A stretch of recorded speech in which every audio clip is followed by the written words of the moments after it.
ছাত্র জনতার বিপ্লবে বাংলাদেশের সম্ভাবনার নতুন দ্বার উন্মোচন হয়েছে জাতিসংঘে বললেন ডক্টর ইউনূস। রোহিঙ্গা প্রত্যাবাসনে সহযোগিতা কামনা। জনগণের সরকার প্রতিষ্ঠায় দ্রুত নির্বাচন দিতে হবে বললেন মির্জা ফখরুল। সংস্কার সফল করে রোডম্যাপ দেওয়ার আহ্বান জামায়াতের আমিরের। এবং আবারও চোখ রাঙাচ্ছে ডেঙ্গু। অসময়ের অতিরিক্ত বৃষ্টিতে এডিসের আধিপত্য। প্রাণহানি এড়াতে দ্রুত পদক্ষেপের পরামর্শ বিশেষজ্ঞদের।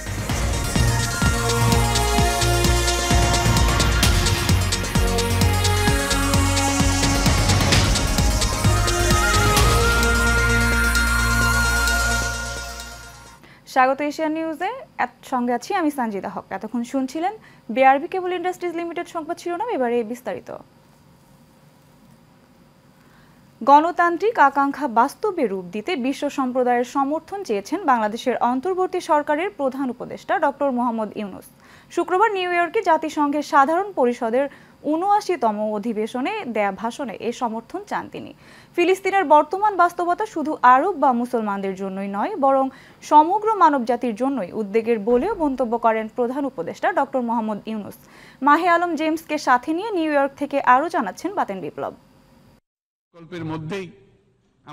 শুক্রবার যুক্তরাষ্ট্রের স্থানীয় সময় বেলা ১১টায় নিউ ইয়র্কে জাতিসংঘের সাধারণ পরিষদের ৭৯তম অধিবেশনে বাংলায় ভাষণ প্রদান করেন বাংলাদেশের অন্তর্বর্তীকালীন সরকারের প্রধান উপদেষ্টা ডক্টর মোহাম্মদ ইউনূস। ৩৩ মিনিটের ভাষণে ডক্টর ইউনূস বলেন, বাংলাদেশের ছাত্র জনতা জুলাইয়ের অভ্যুত্থানে স্বৈরতন্ত্রের পতন ঘটিয়েছে। তাদের স্বপ্ন একটি উদার গণতন্ত্র প্রতিষ্ঠা করা। শিক্ষার্থীদের সেই লক্ষ্য অর্জনে রাষ্ট্র সংস্কারে বিশ্ব নেতাদের এগিয়ে আসার আহ্বান জানান ডক্টর ইউনূস। প্রধান উপদেষ্টা বলেন, বিশ্ববাসীর উদ্বেগ ও নিন্দা সত্ত্বেও গাজায় গণহত্যা থামছে না। ফিলিস্তিনের বিদ্যমান বাস্তবতা কেবল আরব কিংবা মুসলমানদের জন্যই উদ্বেগজনক নয়, বরং সমগ্র মানব জাতির জন্যই উদ্বেগের। ডক্টর ইউনূস আরো বলেন, ফিলিস্তিনের জনগণের উপর চলমান নৃশংসতা, বিশেষত নারী এবং শিশুদের সঙ্গে প্রতিনিয়ত যে নিষ্ঠুরতা বিশ্ব দেখছে, তা থেকে নিস্তারের জন্য বাংলাদেশ অনতিবিলম্বে পূর্ণ যুদ্ধবিরতির আহ্বান জানাচ্ছে। ডক্টর ইউনূস রোহিঙ্গা সংকটের টেকসই প্রত্যাবাসনে বিশ্ব নেতাদের পর্যাপ্ত সহায়তার আহ্বান জানান। তিনি আন্তর্জাতিক সম্প্রদায়কে অভিবাসীদের মানবাধিকার নিশ্চিত করার আহ্বান জানান। একই সাথে পাচার হওয়া সম্পদ ফিরিয়ে আনতে আন্তর্জাতিক সহযোগিতাও কামনা করেন তিনি। ডক্টর ইউনূস ইউক্রেন রাশিয়া যুদ্ধকে মানবিক ও অর্থনৈতিক অপূরণীয় ক্ষতি উল্লেখ করে সংলাপে বসে যুদ্ধ বন্ধের আহ্বান জানান। শহরের অগণিত মানুষ ডক্টর ইউনূস ৩-০ থিওরিতে শূন্য কার্বন নিরসন, শূন্য দারিদ্র্য ও শূন্য বেকারত্ব অর্জনের লক্ষ্যে উদ্যোক্তা সৃষ্টিতে বিশ্ববাসীকে উদ্বুদ্ধ করেন। নোবেলজয়ী ইউনূস বাংলাদেশের জুলাইয়ের আন্দোলনকে মনসুন অভ্যুত্থান উল্লেখ করে বলেন, পরবর্তীতে বিশ্বের যে কোনো প্রান্তে মানুষকে মুক্তি ও ন্যায় বিচারের পক্ষে দাঁড়াতে প্রেরণা যোগাবে।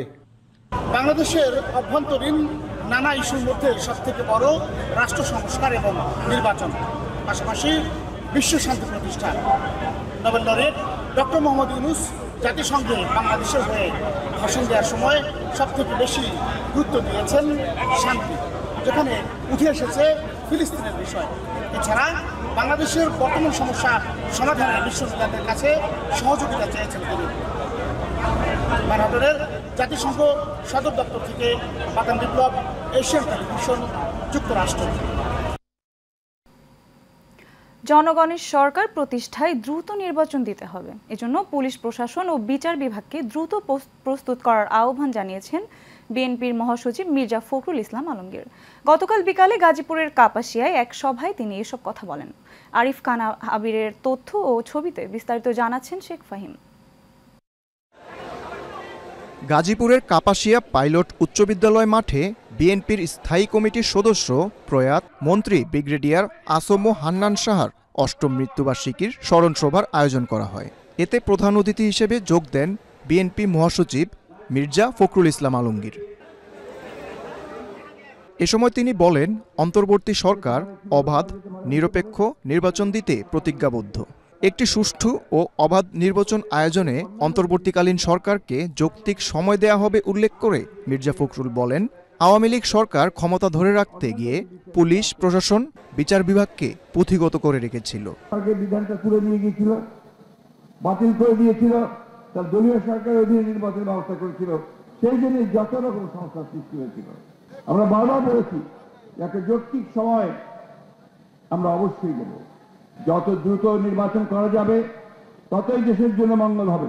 এর আগে মির্জা ফখরুল ইসলাম আলমগীর বিএনপির স্থায়ী কমিটির সদস্য ও প্রয়াত মন্ত্রী ব্রিগেডিয়ার জেনারেল আসম হান্নান শাহর অষ্টম মৃত্যুবার্ষিকীতে গাজীপুরের কাপাসিয়ায় হান্নান শাহ সমাধিতে ফুলেল শ্রদ্ধা নিবেদন করেন। Sheikh Fahim, Asian television. বাংলাদেশ জামায়াতে ইসলামীর আমির ডাক্তার শফিকুর রহমান বলেছেন, গণহত্যাকারীদের রাজনীতি করার কোনো অধিকার নেই, কেননা রাজনীতি করতে হবে দেশের মানুষের আকাঙ্ক্ষাকে ধারণ করতে, বাইরের কারো সাহায্য নিয়ে নয়। গতকাল খুলনা নগরীর সোনাডাঙ্গাস্থ আল ফারুক সোসাইটিতে খুলনা মহানগর জামায়াত আয়োজিত রুকন সম্মেলনে প্রধান অতিথির বক্তৃতায় তিনি এসব কথা বলেন। মহানগরী আমির অধ্যাপক মাহফুজুর রহমানের সভাপতিত্বে এ সময় উপস্থিত ছিলেন জামায়াতের সেক্রেটারি জেনারেল অধ্যাপক মিয়া গোলাম পরোয়ার, কেন্দ্রীয় নির্বাহী পরিষদ সদস্য মোহাম্মদ মোবারক হোসাইন সহ অন্যান্যরা।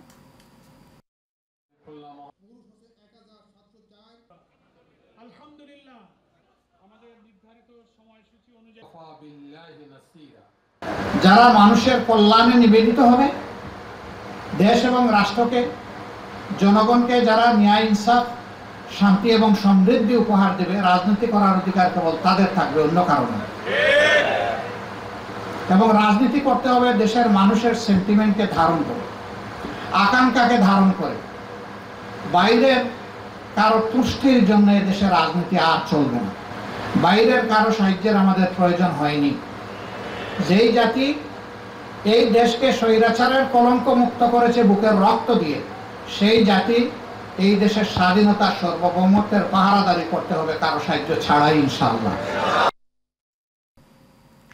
চলতি মাসে ডেঙ্গু জ্বরে আক্রান্ত এবং প্রাণহানির হিসেবকে অশনি সংকেত হিসেবে দেখছেন স্বাস্থ্য বিশেষজ্ঞরা। আশ্বিনের টানা বৃষ্টিতে ডেঙ্গুর বাহক এডিস মশার প্রকোপও বাড়ছে, তাই আবারও ডেঙ্গু রোগে আক্রান্তদের সংখ্যা আরও বাড়তে পারে বলে জানিয়েছেন বিশেষজ্ঞরা। তবে অন্যবারের তুলনায় এবার সুস্থতার হার বেশি বলে জানিয়েছেন চিকিৎসকরা। আবির হোসেনের ক্যামেরায় কাউসার আহমেদের রিপোর্টে বিস্তারিত। সারা দেশে নিয়ে রাজধানীতেও বাড়ছে ডেঙ্গুর প্রকোপ, হাসপাতালগুলোতে বাড়ছে রোগীর সংখ্যা। এছাড়া চলতি মাসে ডেঙ্গু আক্রান্ত হয়ে অর্ধশতাধিকের বেশি মানুষ মারা গেছে বলে জানিয়েছে স্বাস্থ্য অধিদপ্তর। হাসপাতাল কর্তৃপক্ষ বলছে, চলতি সপ্তাহে হাসপাতালগুলোয় রোগীর সংখ্যা বাড়ছে, তবে তাদের একটি বড় অংশই শেষ মুহূর্তে ভর্তি হচ্ছেন, এতে তাদের শারীরিক জটিলতা বাড়ছে। সিরিয়াস কেস হওয়ার প্রবণতা তখনই থাকে যখন রুগীরা দেরি করে হসপিটালে আসে, অলরেডি রুগী শকে চলে গেছে অথবা আনতে দেরি হয়ে গেছে, সেই সমস্ত রুগীর ক্ষেত্রেই সার্ভাইভ করানো কঠিন হয়ে যায়। তো ভয় পাওয়ার কোনো কারণ নাই। আমাদের এখানে প্রশিক্ষিত ডক্টর, নার্স, আমাদের স্যালাইন, ওষুধপত্র সব আছে, এমনকি আমাদের আইসিইউ আছে। ফলে আমরা আশা করছি যে আমাদের ব্যবস্থা করে ডেঙ্গু রুগীকে আমরা ইনশাল্লাহ হারাবো না। তবে চিকিৎসা পর্যাপ্ত ব্যবস্থা রাখা হয়েছে বলে নিশ্চিত করেছেন সংশ্লিষ্টরা।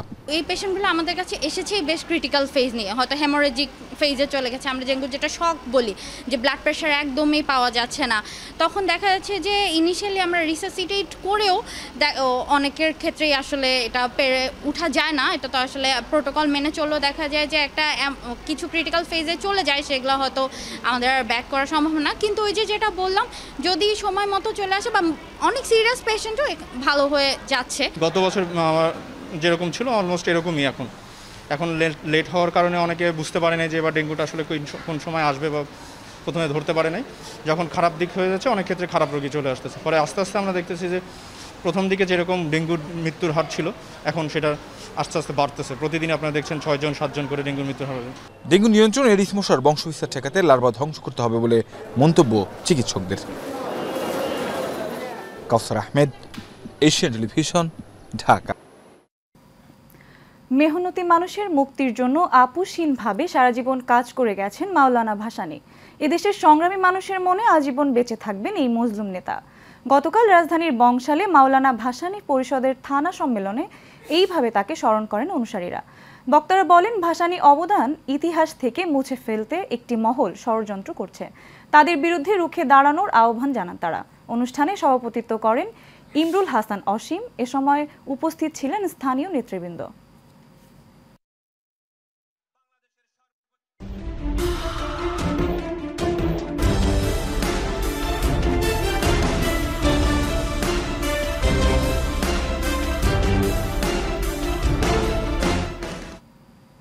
এবারে সারা বাংলার খবর।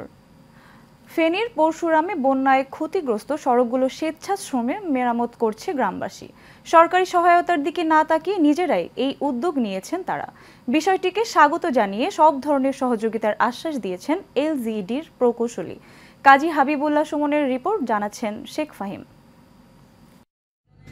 এবারের বন্যায় ভেঙে পড়েছে ফেনীর যোগাযোগ ব্যবস্থা। ক্ষতিগ্রস্ত হয়েছে পরশুরাম উপজেলার 3টি ইউনিয়ন ও পৌরসভার গ্রামীণ সড়কগুলো। এমনকি মানুষের হাঁটা চলা ও যান চলাচলের অনুপযোগী হয়ে পড়েছে বেশ কিছু সড়ক।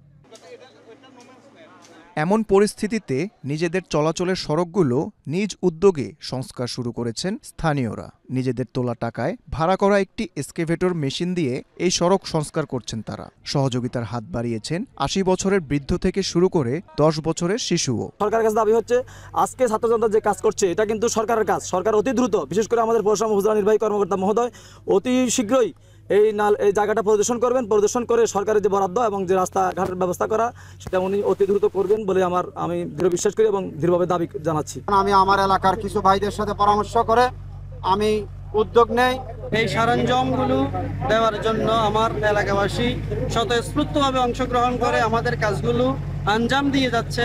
গ্রামবাসীর এই উদ্যোগকে স্বাগত জানিয়ে এলজিইডির প্রকৌশলী জানান, সড়কগুলো স্থায়ী সংস্কারের বরাদ্দের জন্য ঊর্ধ্বতন কর্তৃপক্ষকে জানানো হয়েছে। সমস্ত বন্যায় ক্ষতিগ্রস্ত রোডগুলোকে আমরা মেরামত করার জন্য হেডকোয়ার্টারে অবগত করেছি। পরবর্তীতে বরাদ্দ পাওয়া সাপেক্ষে দ্রুত কাজটি শুরু হবে। দ্রুত সরকারি বরাদ্দে স্থায়ী সড়ক নির্মাণ ও সংস্কারের দাবি স্থানীয়দের। Sheikh Fahim, Asian television. বিএনপির ভাইস চেয়ারম্যান বরকতুল্লাহ বুলু বলেছেন, বিএনপি দলের প্রতিষ্ঠাতা শহীদ রাষ্ট্রপতি জিয়াউর রহমান ছিলেন একজন অসাম্প্রদায়িক নেতা। দেশটাকে অসাম্প্রদায়িক বৈষম্যহীন রাষ্ট্র হিসেবে দাঁড় করাতে চেয়েছিলেন, কিন্তু সেটি মাঝে মাঝে হোঁচট খেয়েছে। এখন যারা অন্তর্বর্তী সরকারের আছেন বিশ্ববরেণ্য ব্যক্তিরা সকলেই অসাম্প্রদায়িক। ধর্মান্ধ কোনো গোষ্ঠী রাষ্ট্রীয় ক্ষমতায় আসলে সে দেশটি সারা বিশ্ব থেকে বিচ্ছিন্ন হয়ে পড়ে এবং সরকার পতনে যুগপৎ আন্দোলনে 42টি দলের সাথে এই ধরনের ধর্মান্ধ দলের বিশেষ করে বিএনপির কোনো সম্পর্ক নেই। ছিল, অতএব আমরা এই ধরে রাখতে চাই। আমাদের নেতা শহীদ প্রেসিডেন্ট জিয়াউর রহমান হিন্দু সম্প্রদায়ের সকল কথা উনি শুনতেন। আমাদের দলও অসাম্প্রদায়িক। এখানে কোনো ধর্মান্ধ কোনো দলের সাথে আমাদের কোনো যুগপৎ আন্দোলন নেই। আমাদের সাথে একসাথে পথ চলারও কোনো দল নেই। শরতের শুভ্রতা জানিয়ে দিচ্ছে দেবী দুর্গার আগমনী বার্তা। আর কদিন পরেই অনুষ্ঠিত হতে যাচ্ছে সনাতন ধর্মাবলম্বীদের সবচেয়ে বড় ধর্মীয় উৎসব দুর্গাপূজা। তাই দুর্গাপূজাকে ঘিরে প্রতিমা তৈরিতে ব্যস্ত হয়ে পড়েছেন কুড়িগ্রামের ফুলবাড়ির প্রতিমার কারিগররা। ফুলবাড়ির প্রতিনিধি জাহাঙ্গীর আলমের প্রতিবেদনে বিস্তারিত জানাচ্ছেন আরবি ইসলাম হিমু। আসছে সনাতন ধর্মাবলম্বীদের সবচেয়ে বড় ধর্মীয় উৎসব শারদীয় দুর্গাপূজা। তাই তো প্রতিমা তৈরিতে ব্যস্ত সময় পার করছেন কুড়িগ্রামের ফুলবাড়ি উপজেলার কারিগররা। আগামী 9 অক্টোবর মহাষষ্ঠী পুজোর মধ্য দিয়ে শুরু হবে দুর্গাপূজা এবং 13 অক্টোবর বিজয়া দশমীর মধ্যে দিয়ে শেষ হবে এবারের দুর্গাপূজা। তাই উপজেলার বিভিন্ন ইউনিয়নে কারিগররা কাদা, মাটি, বাঁশ, খড়, সুতলি দিয়ে শৈল্পিক ছোঁয়ায় গড়ে তুলছেন দেবী দুর্গার প্রতিমা। এই ব্যবসাটা আমার বাপ দাদা আমল থেকে করিবে লাগছে, এবার আমি করছি। 3টে প্রতিমারা বায়না পাচ্ছে, অর্ডার পাচ্ছি। আমার বন্ধু শ্রী মনোরঞ্জন মহন্ত এবার 11টা প্রতিমার অর্ডার পেয়েছে। প্রতিমা তৈরির কাজে সহযোগিতা করার জন্য আমি এখানে এসেছি। কারিগররা বলছেন, জিনিসপত্রের দাম বেশি হয় এলাকা ভেদে প্রতিটি প্রতিমার মূল্য ধরা হচ্ছে 18 থেকে 26 হাজার টাকা। এলাকাভিত্তিক কারণে 18 থেকে 26 হাজার প্রতিমা অর্ডার পেয়েছি। ভালো লাভবান হওয়া যাবে। আমি আমার ছোট ভাইকে আমার প্রতিমা বানানোর সহযোগিতা করার জন্য এসেছি। এখানে আমার ছোট ভাই প্রতিমা তৈরি করছে, তাই কাজে সাহায্য করতেছি। এদিকে দুর্গাপূজায় যাতে কোনো ধরনের অপ্রীতিকর ঘটনা না ঘটে সেক্ষেত্রে সকল ব্যবস্থা গ্রহণের কথা জানান এই কর্মকর্তারা। ইতিপূর্বে আমাদের ঊর্ধ্বতন কর্তৃপক্ষ আমাদের বিভিন্ন নির্দেশনা প্রদান করেছেন। সে নির্দেশনামূলক আমরা কাজ সময় শুরু করে দিয়েছি। বিশৃঙ্খলা করতে পারবে না সে লক্ষ্যে আমরা যথেষ্ট সজাগ রয়েছি। বিগত দিনে যেভাবে আমাদের উপজেলায় এই শারদীয় দুর্গোৎসব সম্প্রীতির বন্ধন অটুট রেখেছে, এবারেও যাতে 2024 সালের পূজা তেমনিভাবে আমরা উদযাপন করতে পারি। সাম্প্রদায়িক সম্প্রীতির অনন্য নিদর্শন এই মহা উৎসব নিয়ে চলছে ব্যাপক প্রস্তুতি। দুর্গাপূজাকে ঘিরে আনন্দ ছড়িয়ে পড়েছে গোটা দেশ জুড়ে। Arvi Islam Himu, Asian television.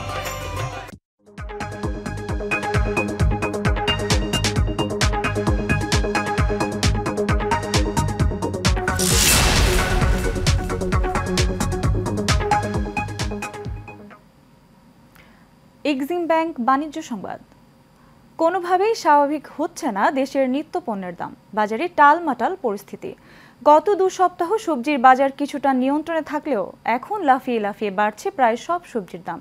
বাড়তে থাকা ব্রয়লার মুরগির দাম আবারও বেড়েছে কেজি প্রতি 10 টাকা করে। ক্রেতারা বলছেন নজরদারি বাড়ানোর পাশাপাশি কঠিন শাস্তির আওতায় আনতে হবে মধ্যস্বত্ব ভোগীদের। আর বরাবরের মতো সরবরাহ কমের অজুহাত ও পাইকারদের কারসাজিকে দুষছেন ব্যবসায়ীরা।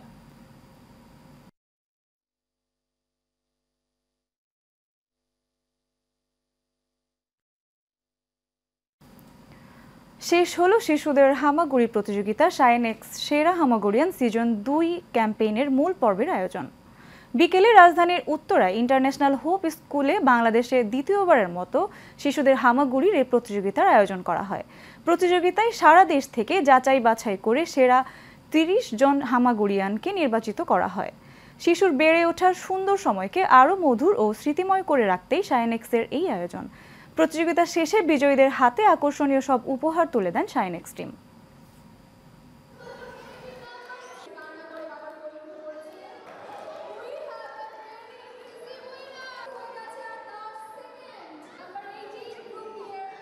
শেষ করব এশিয়ান নিউজ, তার আগে বিআরবি কেবল ইন্ডাস্ট্রিজ লিমিটেড সংবাদ শিরোনামগুলো জানিয়ে দেব আরও একবার।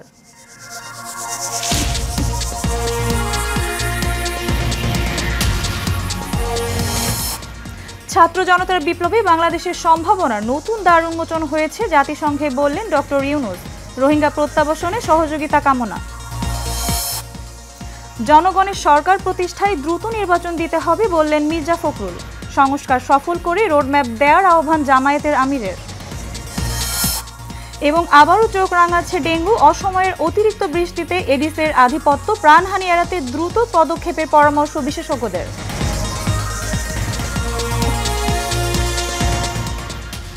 এশিয়া নিউজ এই পর্যন্তই। পরবর্তী সংবাদ দেখার আমন্ত্রণ রইল। ধন্যবাদ সবাইকে।